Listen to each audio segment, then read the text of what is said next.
Assalamualaikum siswa hebat. Semoga kalian semua sehat dan bahagia ya. Senang berjumpa kembali di pelajaran Bahasa Indonesia kelas 11. Pada video pembelajaran kali ini, Pak Guru akan mengajak siswa semua untuk menemukan ide pokok dan ide-ide pendukung dalam teks argumentasi. Penting juga Pak Guru sampaikan tujuan kita belajar. Yang pertama, siswa dapat mengetahui definisi ide pokok. Kedua, siswa dapat mengidentifikasi ide-ide pokok dan ide-ide penjelas dari setiap paragraf dalam teks argumentasi. Tonton sampai akhir ya.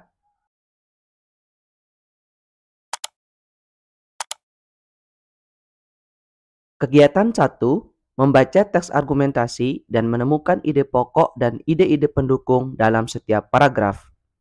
Menurut Kamus Besar Bahasa Indonesia, ide adalah rancangan yang tersusun dalam pikiran, gagasan atau cita-cita, sedangkan pokok adalah pusat. Jadi, ide pokok adalah rancangan pokok yang tersusun di dalam pikiran, gagasan, atau merupakan suatu pikiran utama dari sebuah paragraf. Siswa hebat, jangan lupa definisi ini ya. Dalam satu paragraf hanya ada satu ide pokok. Ide pokok tersebut dituangkan dalam kalimat utama. Kemudian, ide pokok tersebut dijabarkan dalam ide-ide penjelas yang dituangkan dalam kalimat-kalimat penjelas. Nama lain untuk kalimat utama adalah kalimat topik. Baiklah siswa semua, selanjutnya kita akan membaca dan menyimak contoh teks argumentasi berjudul Diversifikasi untuk Ketahanan Pangan dalam editorial Media Indonesia tanggal 21 Agustus 2020. Pak Guru sudah menyediakan dua warna untuk membedakan ide pokok dan ide-ide penjelas dalam setiap paragraf. Warna hijau menunjukkan ide pokok dan warna merah muda menunjukkan ide-ide penjelas. Siswa dipersilakan memberikan warna pada teks di bukunya. Ketahanan pangan sangat penting untuk diperkuat sekarang ini. Tingginya tingkat ketergantungan pada beras sebagai sumber karbohidrat utama menjadikan bangsa ini cukup rentan dalam hal kedaulatan pangan. Data yang ada menunjukkan tingkat konsumsi beras mencapai 94,9 kg per kapita per tahun dengan total kebutuhan mencapai 29,6 juta ton per tahun. Konsumsi yang besar ini membuat Indonesia tidak dapat terhindar dari upaya impor beras. Memang produksi beras lebih tinggi daripada kebutuhan, tetapi pemerintah butuh impor sebagai persediaan untuk mengendalikan harga di pasaran. Dari data pada 1954, komposisi karbohidrat dalam struktur menu bangsa kita menunjukkan proporsi beras hanya 53,5%. Sisanya dipenuhi dari ubi kayu 22,6%, jagung 18,9%, dan kentang 4,99%. Akan tetapi kondisi itu terus berubah pada era Orde Baru. Pada akhir 80-an, proporsi beras semakin dominan mencapai 81,1%. Sisanya ubi kayu 10,02% dan jagung 7,82%. Orde Baru makin mendorong beras untuk menjadi bahan pangan utama di seluruh Indonesia. Penyeragaman konsumsi beras di Indonesia membuat makanan pokok lokal terabaikan. Kini, upaya mengembalikan keragaman pangan tengah dilakukan oleh pemerintahan melalui gerakan diversifikasi pangan yang dipelopori Kementerian Pertanian. Gerakan ini serentak dimulai di 34 provinsi di seluruh Indonesia sebagai antisipasi krisis pangan.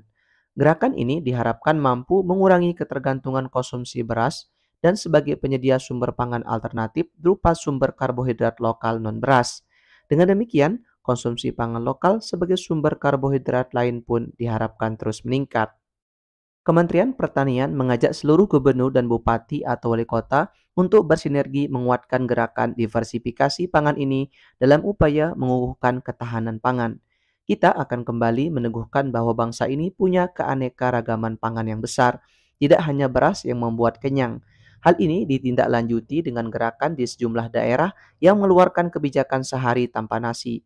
Akan tetapi kebijakan itu tidak pernah efektif dilaksanakan. Perlu keteladanan dari kepala daerah untuk mulai memelopori mengonsumsi pangan lokal. Upaya diversifikasi pangan lokal ini ditargetkan menurunkan konsumsi beras dari 94,9 kg per kapita per tahun menjadi 85 kg per kapita per tahun pada 2024. Selain itu, upaya ini diharapkan dapat menumbuhkan UMKM pangan sebagai penyedia pangan lokal. Namun, upaya ini tentu tidak mudah. Membalikkan persepsi masyarakat untuk mengganti beras dengan komoditas lain harus diikuti dengan kebijakan dan aksi kampanye yang masif. Pekerjaan rumah lainnya, pasokan bahan pangan non-beras harus bisa diandalkan. Pemerintah tidak bisa tiba-tiba memaksakan kebijakan diversifikasi pangan jika produksi pangan lokal seperti umbi-umbian di setiap wilayah belum bisa ditingkatkan. Ketersediaan bahan baku yang terbatas dan harga yang kurang kompetitif dibanding dengan komoditas pangan utama, yakni beras, masih menjadi kendala terbesar. Sinergi dari semua pihak untuk mengangkat produk pangan lokal selain beras memang harus sudah mulai dilaksanakan dengan segera di 34 provinsi di Indonesia. Siswa hebat, kegiatan membaca contoh teks argumentasi dengan memberikan warna pada ide pokok dan ide-ide penjelasnya sudah kita lakukan. Selanjutnya kita masuk ke kegiatan 2, yaitu menentukan pola pengembangan paragraf. Pola pengembangan paragraf secara umum dibagi dua, yaitu deduksi dan induksi. Pola pengembangan paragraf deduksi adalah apabila kalimat utama terletak di awal paragraf dan diikuti dengan kalimat-kalimat penjelas. Contoh pola pengembangan paragraf deduksi, Indonesia diklaim sebagai negara dengan kepulauan terbesar yang ada di dunia. Sebab menurut penelitian, pulau di Indonesia mencapai lebih dari 17.000. Jumlah itu disebut-sebut menjadi yang terbanyak di dunia. Di antara 17.000 pulau itu, 7.000 di antaranya pulau di Indonesia ini berpenghuni. Pulau-pulau itu tersebar di 38 provinsi. Namun, apabila sebuah paragraf diawali dengan kalimat-kalimat penjelas dan diakhiri dengan kalimat utama, disebut pola pengembangan induksi. Contoh, pola pengembangan paragraf induksi. Siswa yang rajin masih dapat dijumpai di mana-mana, baik itu di dalam kota, pinggir kota, maupun desa. Siswa yang berprestasi pun juga cukup banyak dijumpai. Tak sedikit dari mereka juga memperhatikan lingkungan sekitar. Tampaknya masa depan generasi penerus bangsa masih bisa diharapkan. Siswa hebat, definisi ide pokok, mengajak siswa membaca dan menyimak contoh teks argumentasi, lalu menjabarkan pola pengembangan paragraf sudah selesai kita pelajari. Selanjutnya ialah bersama-sama menjawab latihan di buku paketnya halaman 10-11.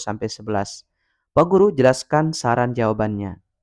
Yang pertama, jawablah soal benar atau salah di bawah ini. Pernyataan pertama, dalam satu paragraf boleh terdapat dua ide pokok yang dituangkan dalam dua kalimat utama. Pernyataan ini benar atau salah? Jawabannya adalah pernyataan ini salah. Tepatnya, dalam satu paragraf yang efektif, seharusnya hanya terdapat satu ide pokok yang dituangkan dalam satu kalimat utama. Ide pokok yang disampaikan kemudian didukung oleh kalimat-kalimat penjelas yang mengembangkan dan memperkuat ide tersebut. Pernyataan kedua, hanya terdapat satu kalimat penjelasan dalam satu paragraf untuk menjelaskan ide pokok. Jawabannya, pernyataan ini salah. Dalam satu paragraf boleh lebih dari satu kalimat penjelasan. Ketiga, pola pengembangan paragraf deduksi dimulai dengan pernyataan umum, kemudian diakhiri dengan pernyataan-pernyataan khusus. Pernyataan ini benar. Dimulai pernyataan umum atau kalimat utama, diakhiri pernyataan-pernyataan atau kalimat-kalimat penjelas. Pernyataan keempat, kalimat utama pada pengembangan induktif terletak di akhir paragraf. Pernyataan ini benar. Kalimat utama disebut juga pernyataan umum atau ide pokok pada paragraf induksi letaknya di akhir paragraf. Pernyataan kelima, pola pengembangan induktif dimulai dengan pernyataan-pernyataan khusus, kemudian diakhiri dengan pernyataan umum. Pernyataan ini benar, karena memang pola pengembangan induktif diawali pernyataan-pernyataan khusus atau kalimat-kalimat penjelas, lalu diakhiri pernyataan umum atau disebut kalimat utama. Soal kedua, identifikasilah pola pengembangan paragraf deduksi atau induksi paragraf-paragraf di bawah ini. Jawabannya, paragraf A menggunakan pola pengembangan deduksi. Ide pokok atau kalimat utamanya terletak di awal paragraf yang berbunyi, pemerintah lewat Kementerian Pertanian berniat menambah luas lahan sawah guna menciptakan ketahanan pangan nasional. Selanjutnya, paragraf B menggunakan pola pengembangan induksi. Kalimat utama atau ide pokoknya terletak di akhir paragraf. Berbunyi, dengan alasan itulah mengonsumsi buah lokal dirasa lebih menyehatkan karena pastinya tidak ada unsur pengawet. Berikutnya, paragraf C dikembangkan dengan pola deduksi. Ide pokok atau kalimat utamanya terletak di awal yang berbunyi, gerakan mencintai barang dalam negeri semakin lantang digaungkan. Selanjutnya, paragraf D menggunakan pola pengembangan induksi. Kalimat utama atau ide pokoknya terdapat di akhir paragraf, berbunyi, mulailah mengonsumsi produk makanan lokal Indonesia karena ternyata banyak manfaat kesehatan yang kita dapatkan dari produk makanan lokal kita. Soal ketiga, tulislah sebuah paragraf dengan pola pengembangan deduksi dan sebuah paragraf dengan pola pengembangan induksi. Setiap paragraf minimal terdiri atas 7 kalimat dengan tema tempe sebagai sumber makanan protein nabati. Untuk membantumu dalam menyusun kedua paragraf tersebut, bisa menggunakan kosakata di bawah ini. Ada murah, protein, kedelai, sehat, fermentasi, masyarakat, makanan, nabati. Jawabannya, contoh paragraf deduksi dengan tema tempe. Salah satu makanan yang sudah familiar di hampir semua lidah orang Indonesia adalah tempe. Tempe merupakan makanan yang tergolong cukup murah bagi masyarakat Indonesia. Oleh karena itu, banyak masyarakat Indonesia yang dapat menikmati tempe sebagai sumber makanan keseharian mereka. Pada awalnya, tempe merupakan makanan yang terbuat biji kedelai yang diproses melalui tahap fermentasi. Hal inilah yang menyebabkan harga tempe relatif cukup murah dari bahan pangan yang lain. Selain itu, tempe juga memiliki kandungan antibakteri penyebab diare sehingga dapat mencegah diare. Tempe sudah lama diakui oleh para peneliti sebagai makanan sehat dengan nilai kandungan gizi yang tinggi. Berikut ini contoh paragraf induksi dengan tema tempe. Tempe merupakan makanan yang kaya akan zat-zat yang bergizi seperti protein tinggi dan rendah kandungan lemak. Bukan itu saja, tempe juga mengandung kalsium, fosfor, dan vitamin B6 dan B12. Adapun kandungan dalam tempe yaitu protein nabati. Manfaat dari protein nabati lebih baik daripada protein hewani. Hal ini dikarenakan makanan berprotein nabati cenderung rendah kalori dan lemak daripada sumber makanan berprotein hewani. Jadi, produk pangan tempe sangatlah penting sehingga harus diusahakan agar menjadi produk andalan Indonesia.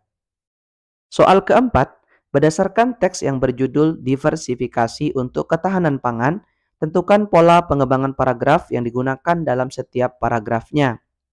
Jawabannya, paragraf 1 menggunakan pola pengembangan deduksi, paragraf 2 menggunakan pola pengembangan induksi, paragraf 3 dikembangkan dengan pola pengembangan deduksi, paragraf 4 pola pengembangan deduksi, paragraf 5 sama dengan menggunakan pola pengembangan deduksi, paragraf 6 berbeda dengan menggunakan pola pengembangan induksi, paragraf terakhir yang ketujuh menggunakan pola pengembangan deduksi. Penjelasan yang rinci dari definisi ide pokok, membaca contoh teks argumentasi sambil mengenali ide pokok dan ide penjelasnya, memahami pola pengembangan paragraf, serta menjawab beberapa pertanyaan sudah semua kita laksanakan. Sebelum video ini berakhir, Pak Guru berikan penguatan lewat kesimpulan.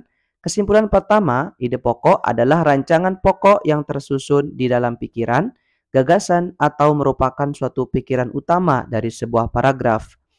Kedua, pola pengembangan paragraf ada dua, yaitu deduksi dan induksi. Deduksi apabila kalimat utama atau pernyataan umum terletak di awal paragraf dan diikuti dengan kalimat-kalimat penjelas atau pernyataan khusus. Sedangkan induksi apabila sebuah paragraf diawali dengan kalimat-kalimat penjelas atau pernyataan khusus dan diakhiri dengan kalimat utama atau pernyataan umum. Siswa hebat, Pak Guru berpesan, tuliskan saja apa yang kamu rasakan dan pikirkan. Jangan takut, miliaran kalimat dalam paragraf dimulai dari satu kata. Terima kasih sudah menonton sampai akhir. Semoga bermanfaat. Wassalamualaikum warahmatullahi wabarakatuh.